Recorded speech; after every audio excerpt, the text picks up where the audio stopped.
it's a real pleasure for me as a longtime fan to be sitting here with Aaron Gray. Here with Larry Hama. We're talking with Kevin J. Anderson, best-selling author. Mr. Neil Adams. I am here with David Fritz. Axel Alonso, editor. Shadow Stevens. At Devil's Comic-Con with John Delancey. With Tom King. Kevin Conroy. Free comic book day. Denise Crosby. PopCon Pop Expo. Here on location at Star Wars Celebration. Expo, talking for our second time with Gil Gerard. Wichita, Kansas at Time Eddie. Producer David Gerald. I've got Eric Flint. Are here at Smallville Comic-Con. Wizard World St. Louis. VillageCon in Bentonville, Arkansas. Michael Lombardi. We were talking with Alan Dean. Quincy Allen. Suzanne Landon. Of Starlog Magazine, Mr. Kerry Oakwood. Chris Sami. Len Lee Schwartz. Mano Inkarami. Jason Aaron. This is Sci-Fi for Me, your portal to the science fiction multiverse.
The Immortal Mask, a 1970 superhero crime noir adventure that follows a retired soldier who is given a Covenant interview with a death row inmate.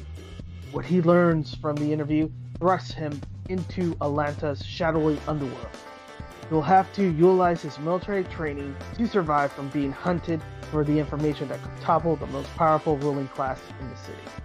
This is not a pre-order or a crowdfunding campaign. Get your books now at Denali's.com. Not from Disney. One of one doctors recommend. A good writer. A Blackman art. It's not a conspiracy theory. It's a fucking obvious theory. They fucked around. We found out. All fun and games. Until the monkey dies.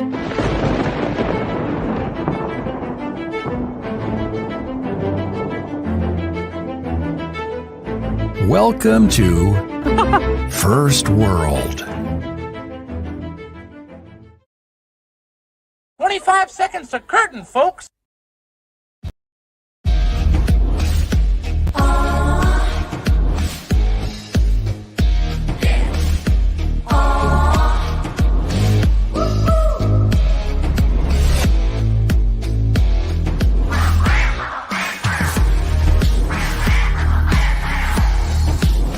Your favorite podcast, it's Critical Blast. Ladies and gentlemen, please welcome Jeff Alt to the show.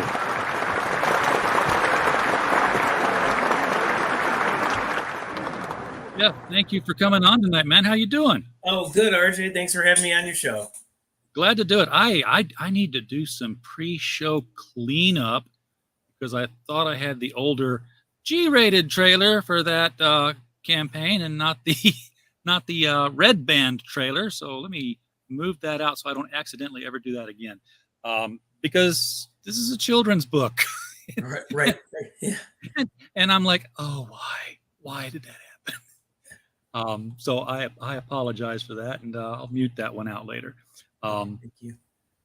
But welcome to the show. You are you're the author of at least 5 books, but why don't you introduce yourself and tell us a little bit about who you are, how you came to be, the whole David Copperfield bit, and then we'll move into what you're doing now. Sure. So I'm an adventurer, and my adventures really started as a kid reading adventure books. My family then took me to Great Smoky Mountain National Park, and I was just fascinated when I discovered the Appalachian Trail, which inspired me to one day walk that trail. And I did.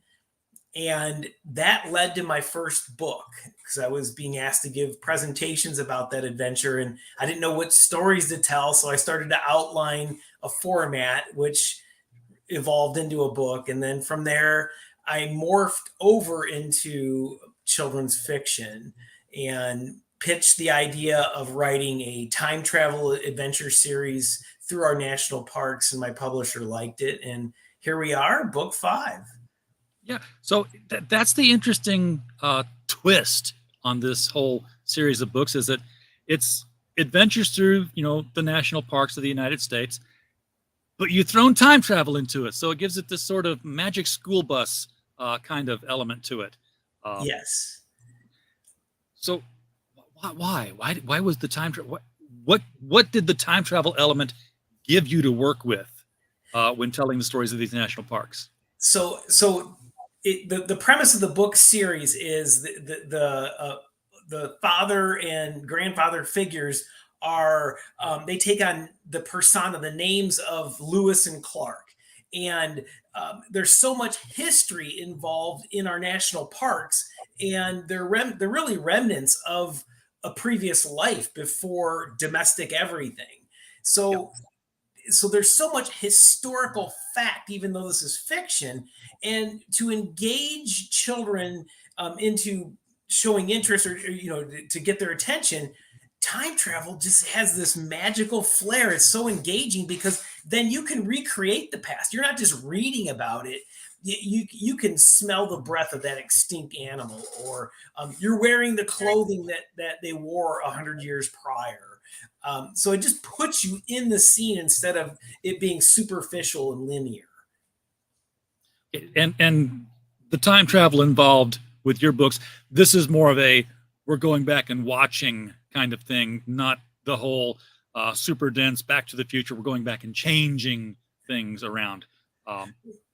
Right. So in the premise of the time travel is the mission of this family is that they use the time travel to learn about the past and to use what they learn to protect our endangered wildlands. So they kind of have a mission similar to what the National Park Service does today, only their mission existed before the National Park Service. Okay, and their mission is very old, I would guess. I mean, or so it goes back to around the Lewis and Clark expedition, and so now this is the 5th book in the series. But I introduced these characters in Lewis and Clark in book 1, which was based in Great Smoky Mountain National Park. What's exciting about this book in that regard is that one of the main characters historically surrounding Yellowstone is John Coulter, who was part of the Lewis and Clark expedition. And he was granted the ability to leave honorably from the Lewis and Clark mission on their way back from Oregon so that he could go trap game in the Yellowstone region with some other hunters or trappers. So that's really kind of a cool tie-in to my series itself. So that was fun to tie that into this book.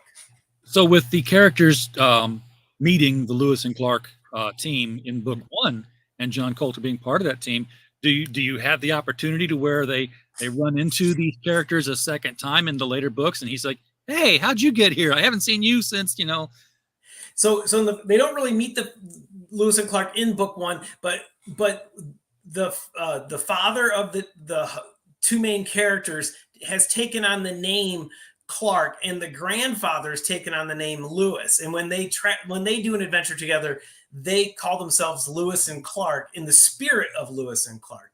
So okay. Yeah, so we explain some of the Lewis and Clark history from book 1 forward.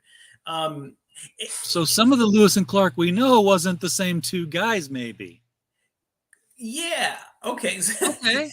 So they loosely take. So every character, the main characters, all have what we call in hiking world trail names. So Tommy is really Bubba Jones when he's on an adventure, and his sister Jenny is Hugabug when she's on adventure. So Lewis and Clark are their adventure names as well. So you got the idea when you're hiking the Appalachian Trail. How pristine is a place like the Appalachian Trail, or the other national parks, as far as can you look around and think, potentially no man's ever been here before? Because I'm here in the Ozark Mountains, and I'll go out somewhere in the woods here and try to see that, and they'll be like, oh, look, somebody dropped a bed spring, or a can, or something. We're everywhere. There are some pristine wildlands that are uninhabited or never have been inhabited by humans, so you can get that. It's the Appalachian Trail corridor. It's hard to find. I mean, it's a man-made trail primarily. You do see the bed springs you're describing here and there, and old farm fences and things like that. But there are sections of the wilderness that you do get that feeling you are truly out there. And there are sections like the 100-mile wilderness in Maine, for example. It is truly the most remote wilderness you'll experience on the Appalachian Trail, and you really are out there. So you have to work for it to get to some of those places, though.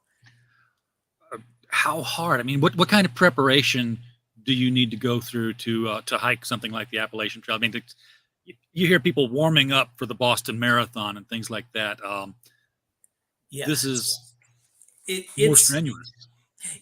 And a lot, it's amazingly, a lot of people will attempt the journey without training, and they'll get in shape real time on the trail. So they'll start off really slow and in great pain and learn what they need to do as they go. I, on the other hand, did train walking on an incline treadmill with a 50-pound pack, and had provisions in boxes mailed to me every 100 miles along the way. So I logistically, prepared, physically trained, tested all the gear. And I'm glad I did because I felt, really ready. It helped build my confidence too. So, now, did you hike it alone, or? I did. Yeah. It's kind of hard to convince people to, leave their spouse or quit their job for 6 months, or an employer might not go along with it. So I may not have gone if I held my breath hoping someone would have come along with me, other than maybe a dog. But you meet a lot of people out there, and so you're not really alone unless you want to be. So if you feel like you need a social moment, if you go a little slower, people would catch up to you. Because about, I'd say a couple thousand people complete this journey each year, but about 1 million people step foot on the Appalachian Trail each year. I'd want to say it's so. If you think about it, it goes through 14 states, through some of the most populated states in the country. So you have people every weekend taking strolls, not walking the whole way, but just taking strolls near their home and things. So with that many people and that much foot traffic, what's the degree of human erosion? That's something that they have to maintain the trails and reroute sections to prevent the erosion. And that's mainly the mission of the volunteers now that maintain the trails, is to keep it in good condition. But so that my family experience going to a national park and discovering the Appalachian Trail is what spawned this idea of this book series, because everything I learn in every park I go to is all the cool historical, fascinating things that occurred. And so I'm like, gosh, there's so much here. And there's so much like real, this natural, outdoorsy, earthy stuff that's so cool when you learn about it. How could I bring this to you through literature and make it fun? So I set out with that mission to okay, let's engage the kids with very, a very specially crafted book using time travel, engaging them with topics, and then I inject mystery into each book as well. So that's what I was getting ready to ask about here, because there's a mystery to be solved in this book. Yeah. So you're not just writing, a historical. Let's look at what happened for. I'm going to say for kids, but what age range would you expect to be the primary market for this? So the reading age is 3rd grade through 8th grade primarily, but I'd say 3rd grade and up, because I have an adult following on this series, which has been kind of fun. And I've written 3 adult nonfiction books, so I didn't expect that. But adults who like history and facts enjoy my books, because I vet each book through interviews with park experts, experts on the topic I'm writing about. I thoroughly research everything, and there's an extensive bibliography in each book to back up all my facts. So if you like history, this book series is fun. As a matter of fact, as part of this, some of the parks invite me to come in, and I'll do walk and talks, historical strolls, and tell stories. And we will, if it's all adults that turn out, I'll talk more of like, well, here in 1920 something, this happened. But if there's children on board, then we'll actually time travel and then go back in time. So it's been kind of fun to just really, do that with the books I've written. I can only guess you would have to pick different stories based on your audience. Like, again, an all adult, when you can say, and back in 18 and something, Donner and his friends stopped here for the night and didn't leave. Oh wow, yeah. So for example, my second book in the series is based in Shenandoah National Park. So next month I'll have an event in Shenandoah where we will walk out to where the Civilian Conservation Corps had one of their first few CCC camps, as they were called, during the Depression. And the president drove in from Washington, D.C. it was a publicity stunt for FDR. And so we kind of recreate the scene a little bit, and I bring some artifacts along and photos, and we're at the actual physical campsite, and it's kind of fun. It just kind of brings it to life for kids and adults. So it's fun for me too, because I have all the information from the books that I've written, so the stories just flow. Have you ever done something on site where you're doing a reenactment and actually had like cosplayers or actors take on a role to add to the story? Yes. So when we go back in time, I've had a park ranger who thoroughly enjoyed dressing up as a CCC boy, as they were called, because it was an all men group back then. And he would just appear from behind a tree dressed in full uniform with the saw and everything. And he would act in character, because the park rangers are really good about that. They study up on their park. And so it's fun to, the more you have people you have involved, the more fun it gets. And my own kids over the years, when they were younger, would dress as my main the boy and girl character. And actually, they even sign books in character at book festivals. So that's been kind of fun. That's very cool. Can you tell us what the mystery is? I mean, the kids are just going to the national park, and then something's like, we need to go back in time and see why something's like something. So each book has a different mystery to solve. So, and another element of that with the mystery is we have a secret code in each book. Book 1 introduces the code at the end of the book, but the code is to protect the time travel secret primarily.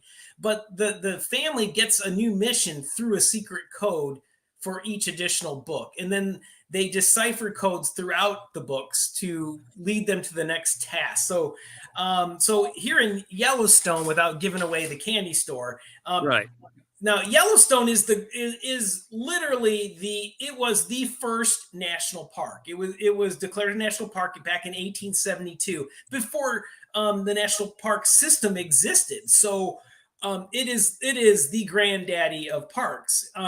So this fictitiously for my family in the book, they have a family reunion in Yellowstone.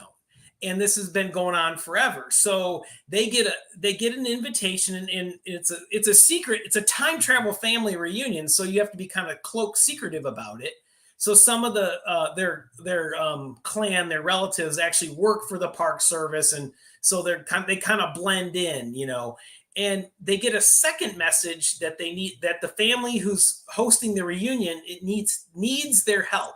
So the two kids are the ones providing the help. They're solving the mysteries, and their papa kind of helps them along. So what the premise of that is that helps.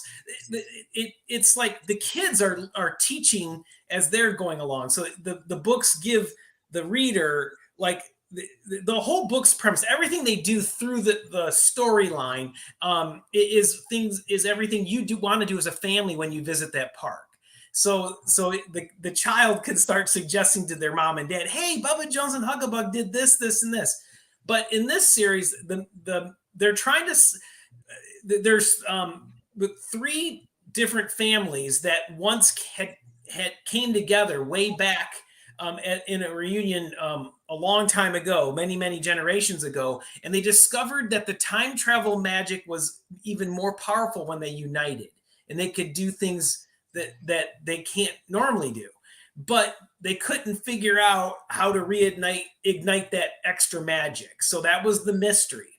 So what they have to do from here in this book, in the Yellowstone book, is actually go back to. Are you still there, RJ? I'm still here. Did you lose me? Yeah, my screen faded out. Sorry about that. Oh, okay. Okay.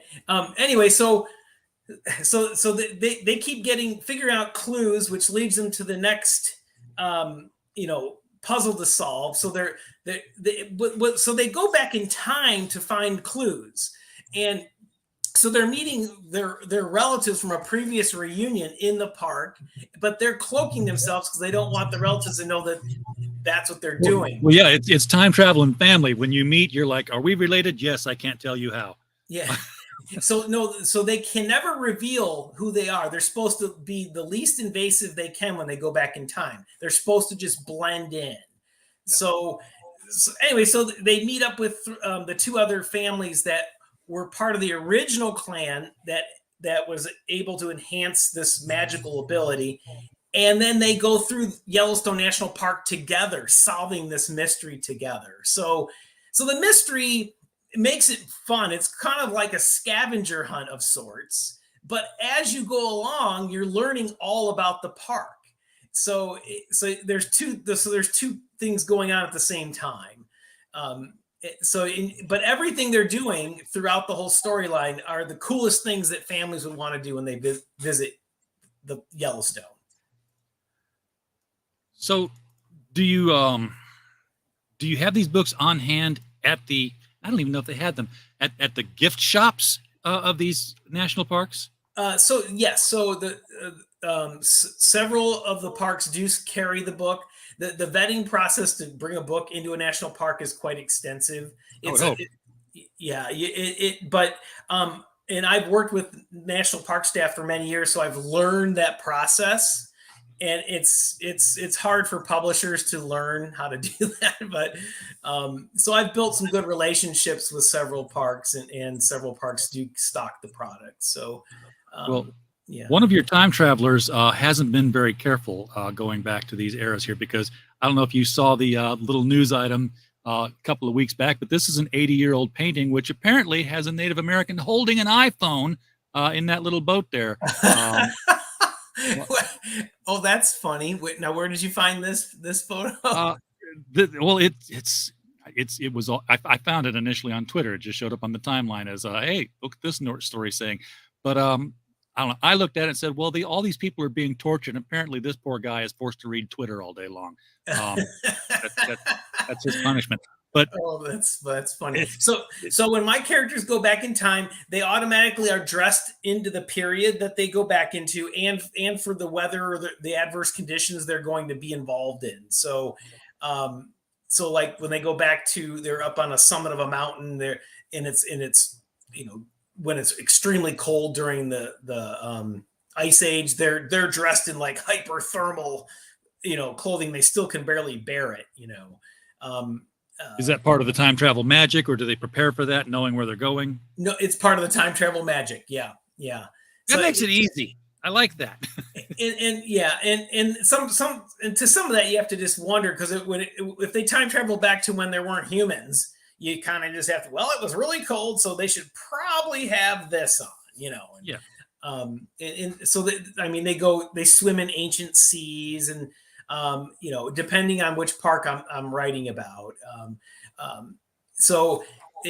In like my Grand Canyon book, they go back in time, and they are on a boat behind the Civil War hero that was the first to navigate the Colorado River through Grand Canyon, and they can't be discovered. So they're and it was a pretty difficult task to raft that river. I mean, they barely survived, and so to recreate some of that's really fun.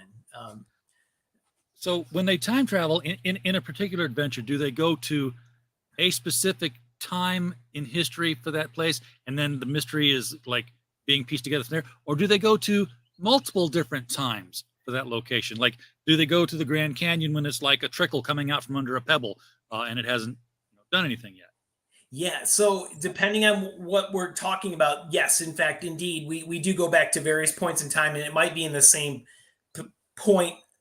For example, like in the Smoky Mountains, they go back and meet the first person to walk the Appalachian Trail, and that was a man. So Huggabug's asking, well, who was the first woman to hike the Appalachian Trail? So standing right there, they go back to a later time, and to 1955, and they meet the first woman to hike the Appalachian Trail. And they went back in time to before a forest was clear cut, when it was original old growth forest where the trees were so wide you couldn't wrap your hands around it, or even get it would take two people to spread the width of the tree.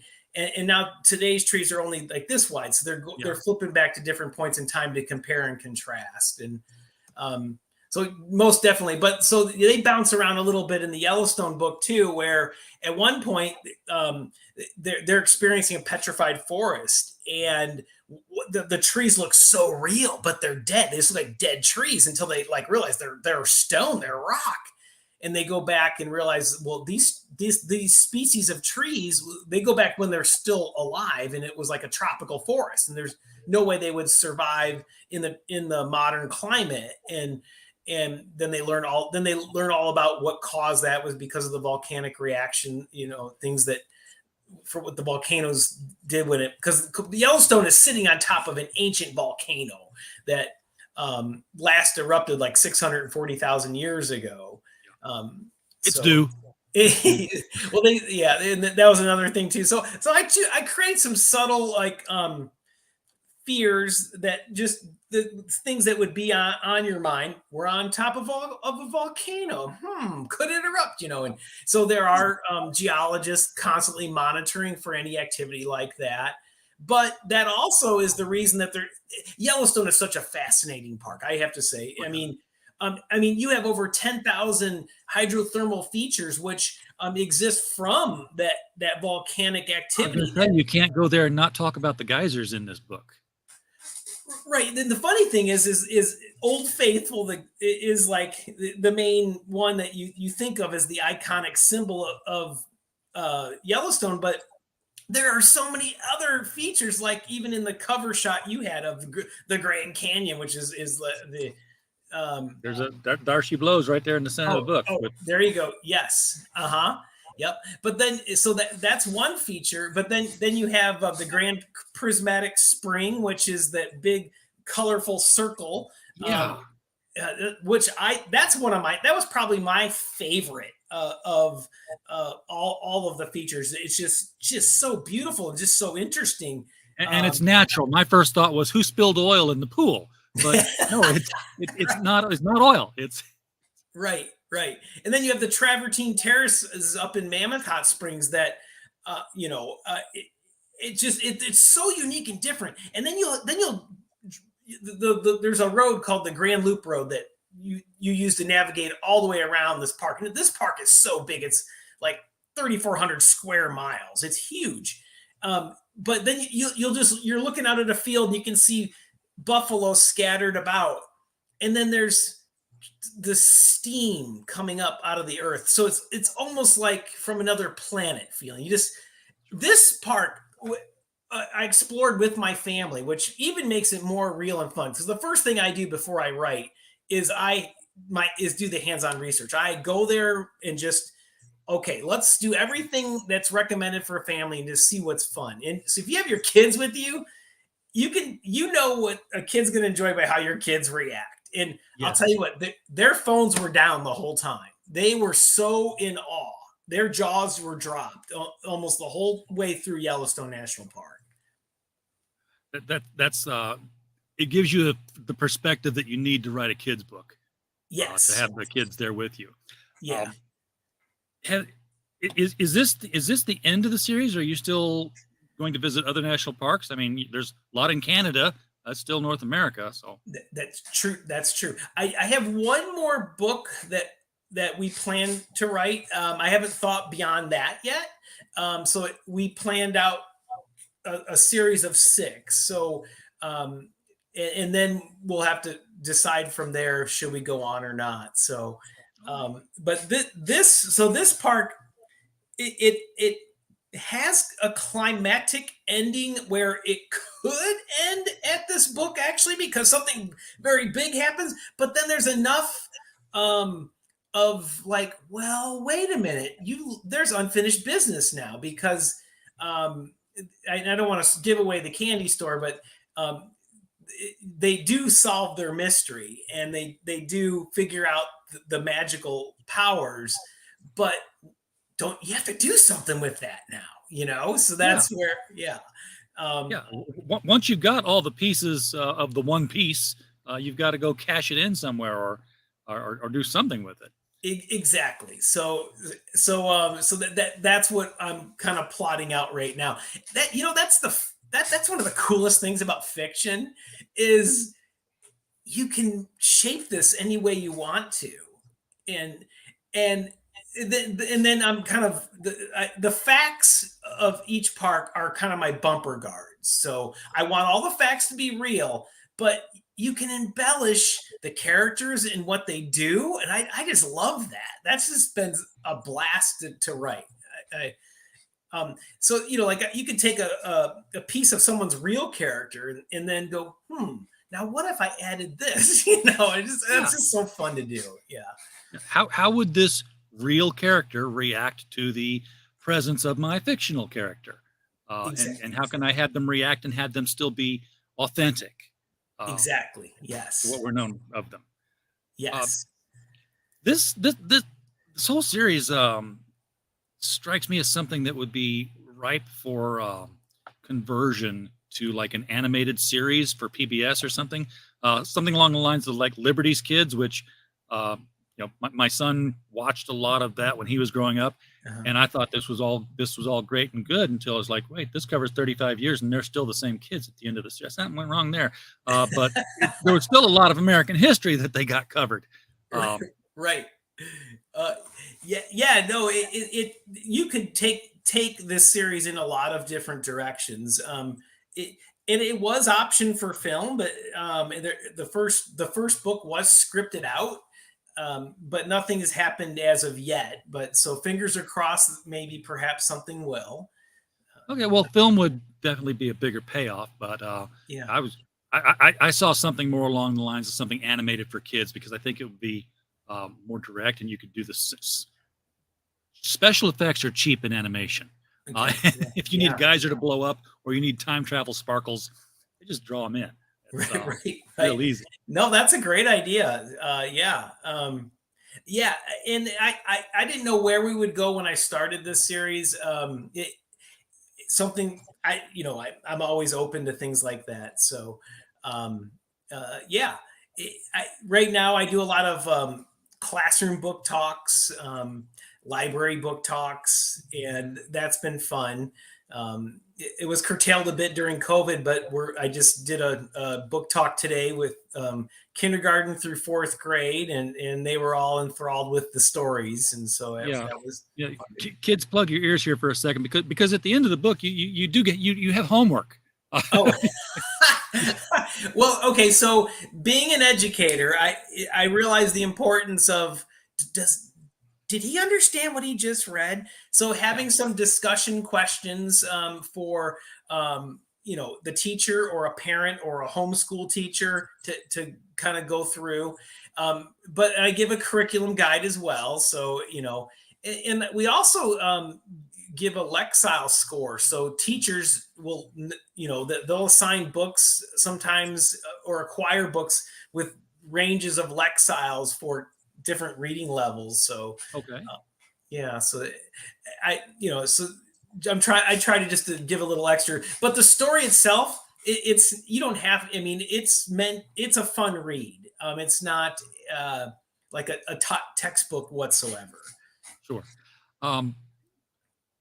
When this is over, or when you got time between the next book and you haven't really figured out yet, do you have other kinds of books, other genres, other types? I know you said you had done some nonfiction books, which I think were still national park related.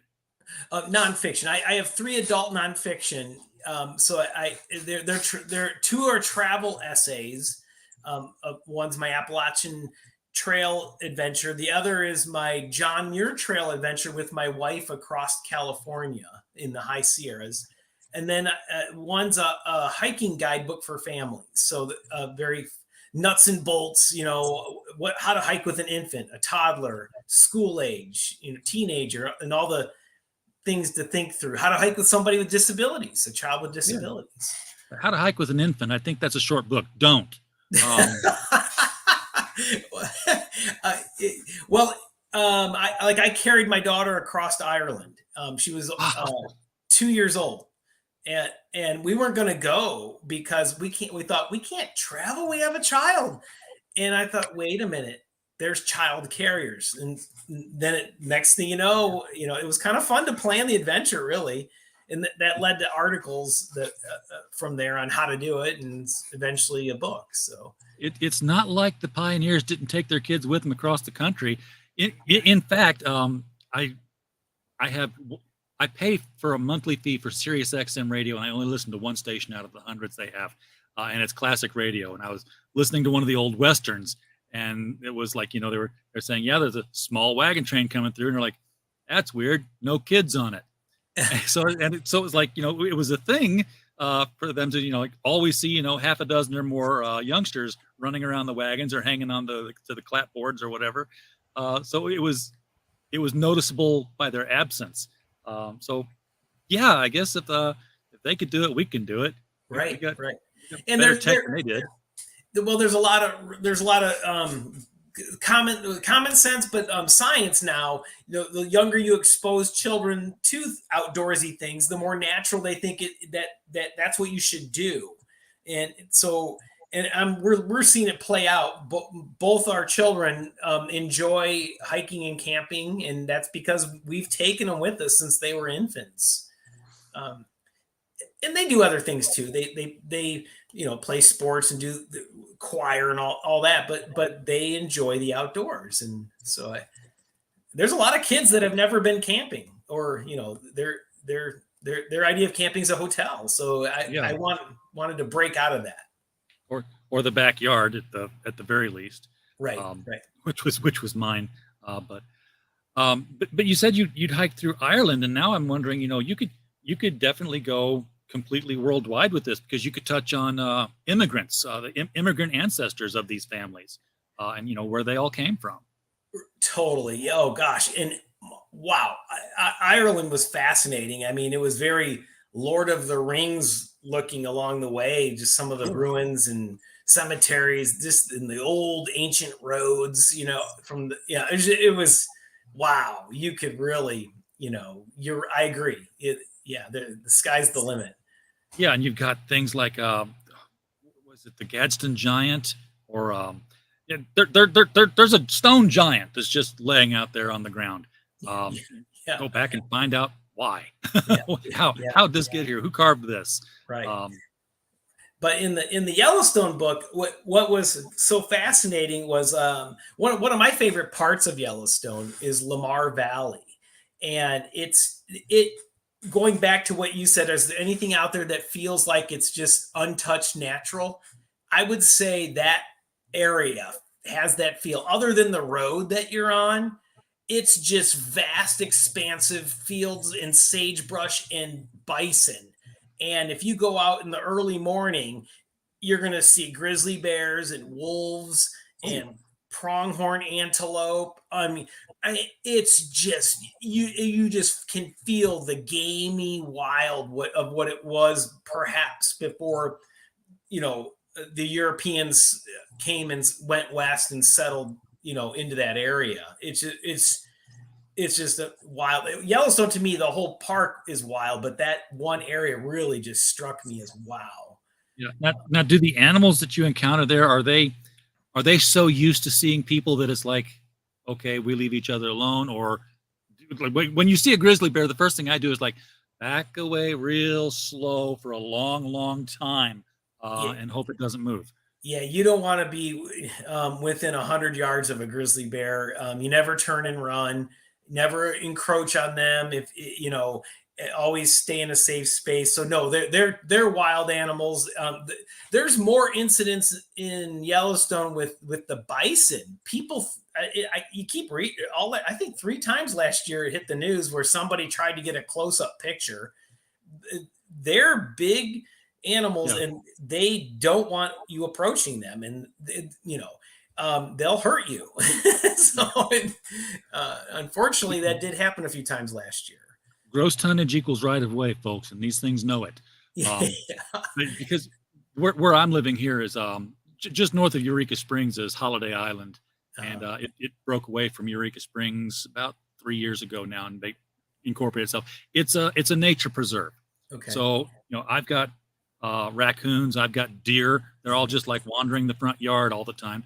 And you can walk out and they will not let you approach them. They'll walk off. But if you're just minding your own business, they'll just look at you and say, we're low on corn over here. You could toss some out because I feed them. So the bison, you need to keep your distance like 25 yards from them. And if they start coming your way, you need to back up and stay out of their way. Same with the elk and the moose. But in the grizzlies, in the wolves, you need to stay even further, like 100 yards or more. Yeah.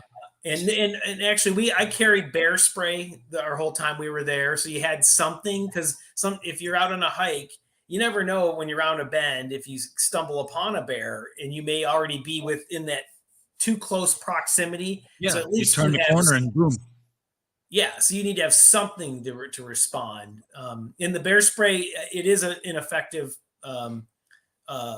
tool to use. It is effective. So, but I was wondering how you protected yourself when you're walking alone and you have to camp every night. You have set up camp. There are wolves, there are bobcats, things that you don't want to have one-on-one encounters with. You're referring back to the Appalachian Trail. Well, yeah, but any of the trails that you've walked. So in grizzly country, so they recommend hiking in groups of 4 or more.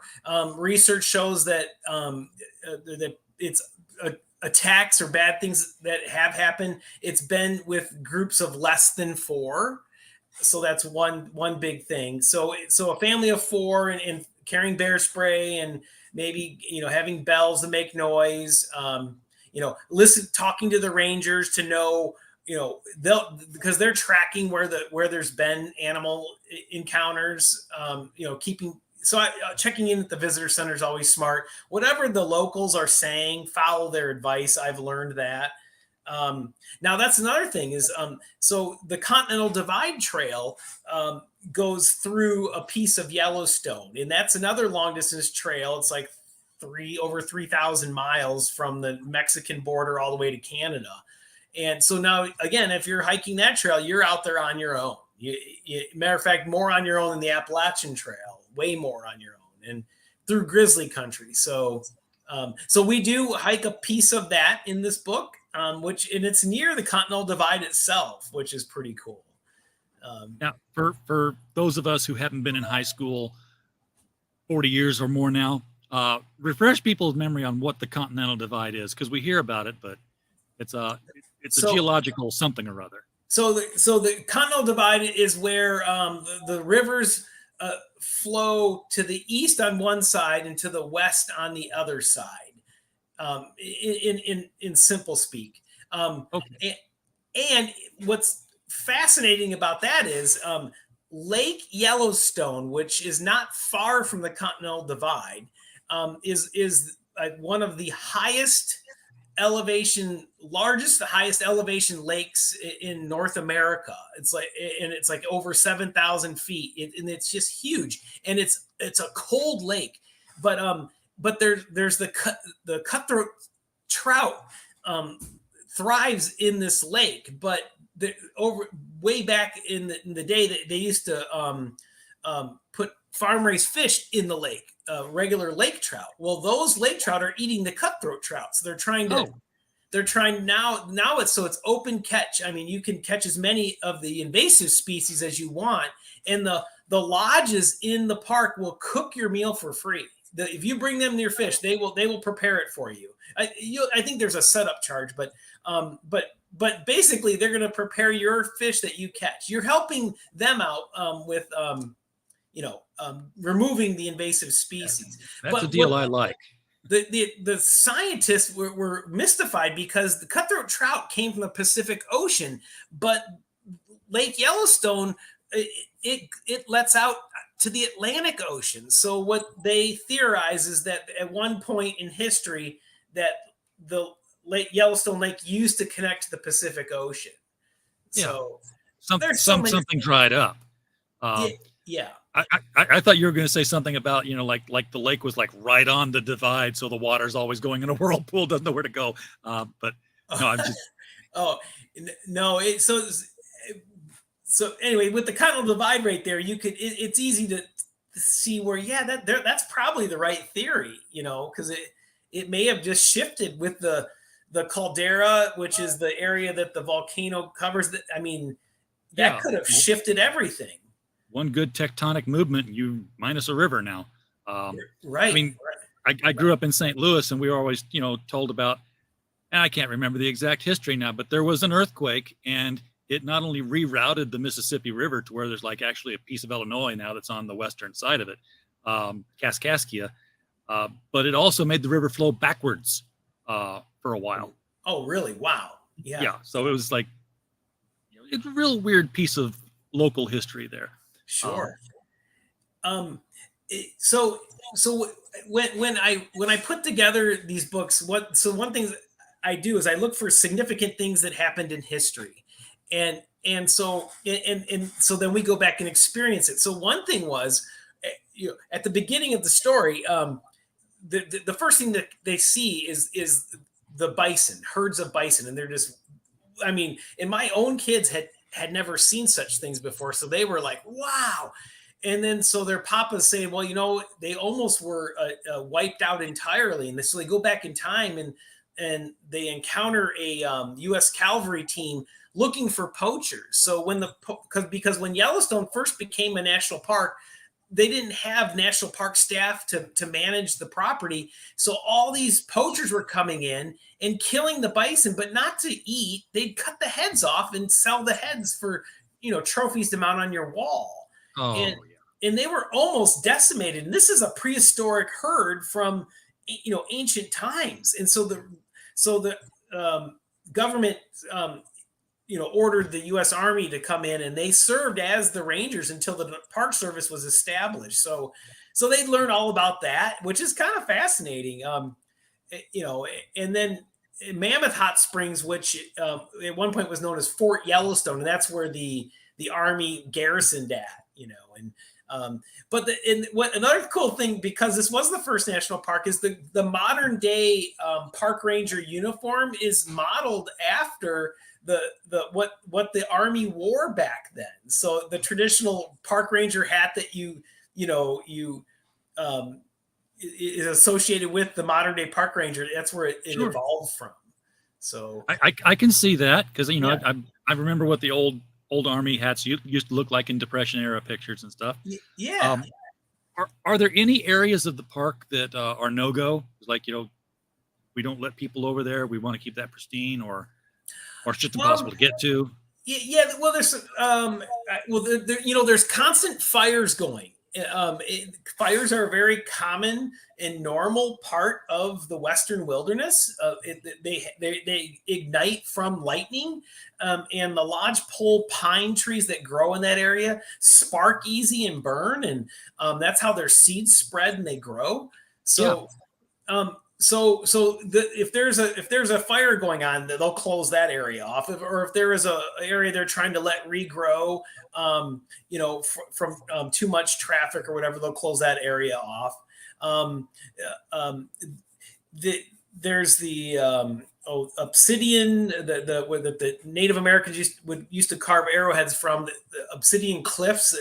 They kind of close that area off, so they don't want people taking the artifacts.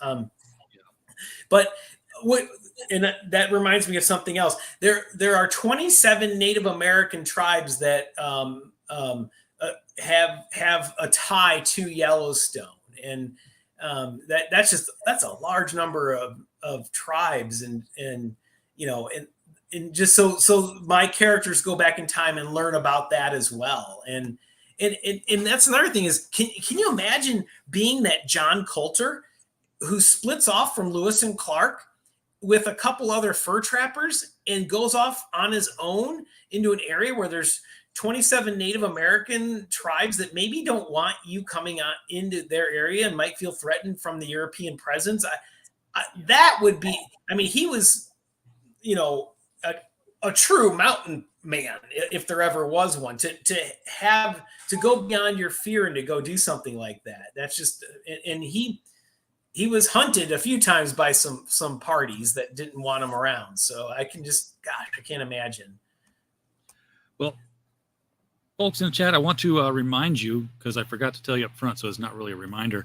The link to the Amazon listing for this book is right below the video. It's been there the whole time. You could have clicked it at any time and gone check this out. But if you're watching this on a replay or you didn't know it, now's the time. Go click the link and put this book in your cart. And while you're there, it is the 5th book, but how much of the first 4 books do they really need to know to get into the 5th? That's a great question, RJ, because that's actually a popular question. You can pick up any book in the series and without having to follow along. So each book kind of front loads you at the beginning with the premise of the characters and time travel. And that was done on purpose because, some of these books are standalone in these gift shops and you're in Yellowstone. Well, you don't want to go back and have to read 3 books to follow this book along. So I crafted it that way on purpose. That's a great way to do it, because every book is somebody's first book. So, if you're getting the 5th in a series or the 3rd in a series, it's good to be able to just jump in, and you can go back and build up on stuff, but you don't have to understand anything. Right. And there's 63 national parks. And so I've only covered 5 of them. So you got a lot of books to write. Yeah. So technically, if that's what you're going to do. So yeah. You've got your career mapped out for the rest of your life now. And all right. Well, Jeff, thank you so much for coming on tonight and talking with us about, time traveling through Yellowstone Park. Apologize for the glare, everybody, but there's a better picture of it. This is, of course, the advanced reading copy. You will not have a yellow band across yours. I like the layers of time across the landscape here, because you can see the teepees at first, and then in the very, very, very, very far distance there, you can see the garrison and little I'm not going to say towns, but although there were towns, settlements, I would say, in between.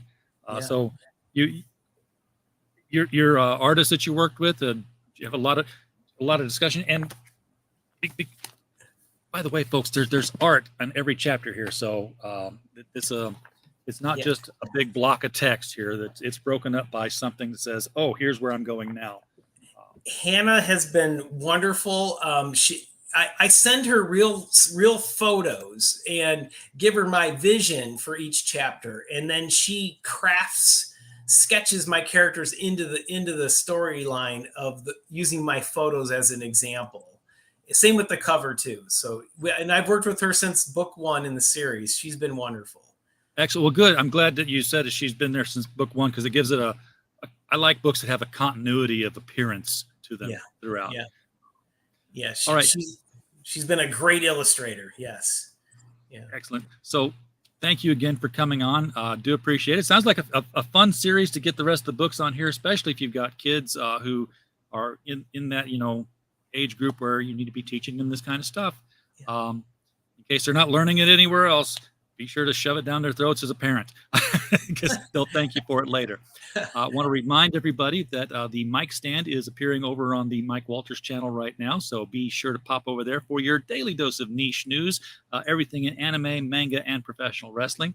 All goes together. And of course, the Friday nights historic comic retrospective, where we sit down and read comics from the golden age, the 30s, the 40s, the 50s, and we do it full voices, sound effects. We just have a lot of fun with it. So do check that out. Go give it a like and subscribe. Everybody in the chat, thank you so much for being here tonight. We don't have a show without you. We're just a podcast falling in the woods otherwise. So we're glad that you're here. By the way, you've been in the woods. Do they make a sound when those trees fall? Well, you're there to hear it, so never mind. It doesn't really work. Anyway, thank you for being here, folks. And while you were here, as always, we just hope you had a blast.